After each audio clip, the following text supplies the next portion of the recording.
আসসালামু আলাইকুম বন্ধুরা, কেমন আছেন সবাই? আশা করি ভালো আছেন, সুস্থ আছেন। আমরা ভালো আছি। এই যে দেখতে পাচ্ছেন জমকালো লাইটিং, এটা হলো দুর্গাপূজার লাইটিং। শরীয়তপুর সদরে পালং মডেল থানা সংলগ্ন এলাকায় আয়োজন করা হয়েছে শারদীয় দুর্গাপূজা। আপনারা যারা সনাতনী আছেন তারা ঘুরতে আসতে পারেন এখানে। এছাড়া আরো একটা মন্দির আছে, সেটা হলো হরিসভা মন্দির। সেই মন্দিরটা মধ্য পালং বাজার, মাছ বাজার সংলগ্ন অবস্থিত। সেখানেও আয়োজন করা হয়েছে। শরীয়তপুর সদরে এই দুটি জায়গায় আয়োজন করা হয়েছে। আপনারা ইচ্ছা করলে ঘুরতে আসতে পারেন, দেখতে পারেন। এখানে ছোটখাটো কিছু স্টল হয়েছে।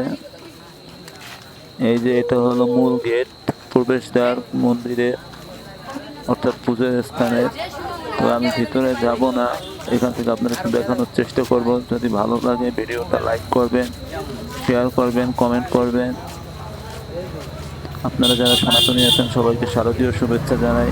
ধন্যবাদ সবাইকে। আসসালামু আলাইকুম।